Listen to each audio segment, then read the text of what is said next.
Hello மக்களே, இன்றைக்கி வீடியோவில் என்ன பார்க்க போகிறோம்னா எக்கு சப்பாத்தி தான் பார்க்க போகிறோம். அது எப்படி செய்யுதுன்னு பார்த்துக்கலாம் வாங்க. நல்லா காஞ்சிச்சு. 2 ஸ்பூன் எண்ணெய் ஊற்றிக்கலாம்.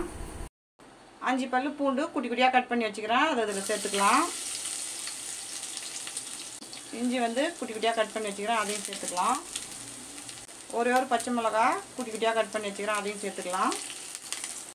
எல்லாத்தையும் நல்லா வதக்கிக்கலாம். வெங்காயம் மெலிசாக கட் பண்ணி வச்சுக்கிறேன், அதையும் இதில் சேர்த்துக்கலாம். இதையும் சேர்த்து நல்லா வதக்கிக்கலாம்.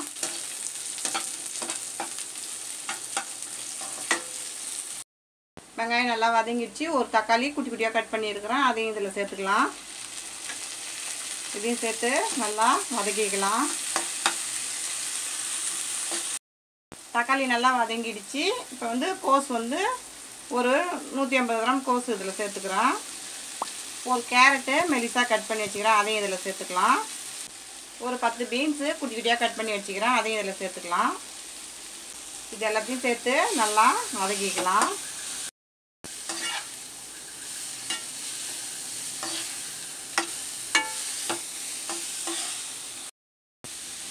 உப்பு ஒரு ஸ்பூன் இதில் சேர்த்துக்கலாம்.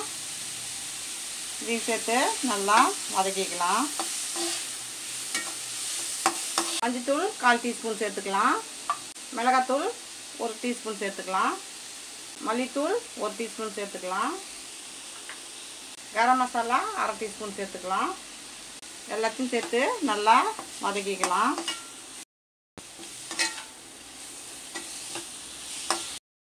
இப்போ காய் நல்லா வதங்கிடுச்சு. இப்போ இதெல்லாம் கொஞ்சம் ஓரமாக தள்ளிட்டு இப்போ நம்ம முட்டையை உடச்சி இதில் ஊற்றிக்கலாம். நான் 4 சப்பாத்தி சேர்க்குறேன், அதனால் 4 முட்டை நான் சேர்த்துக்கிறேன். நான் உங்களுக்கு இன்னும் அதிகமாக வேணுனாலும் போட்டுக்கோங்க.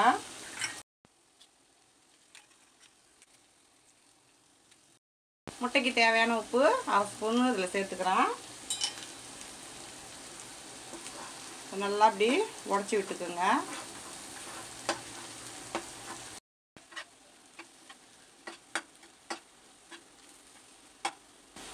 இப்போ எல்லாத்தையும் சேர்த்து நம்ம கிளறிக்கலாம்.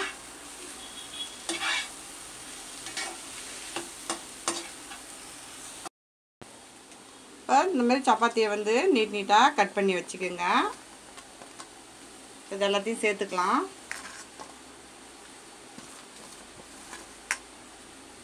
சப்பாத்தியை ரெடி பண்ணி வச்சுட்டாலே போதும். இதை உடனே செஞ்சிடலாம்.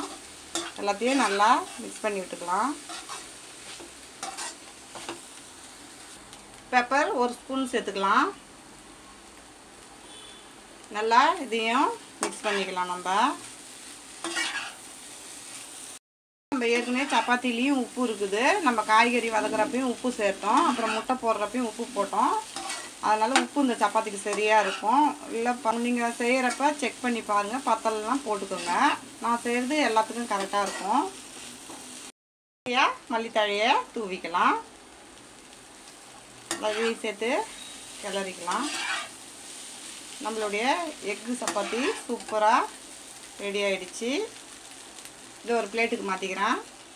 நம்மளுடைய எக்கு சப்பாத்தி சூப்பராக ரெடி ஆயிடுச்சு. இந்த வீடியோ பிடிச்சிருந்ததுன்னா லைக் பண்ணுங்கள், ஷேர் பண்ணுங்கள், கமெண்ட் பண்ணுங்கள். மறக்காமல் நம்ம சேனலை சப்ஸ்கிரைப் பண்ணிவிட்டு பக்கத்தில் இருக்க பெல் ஐக்கான் கிளிக் பண்ணி ஆல் கொடுத்துருங்க. தேங்க்ஸ் ஃபார் வாட்சிங்.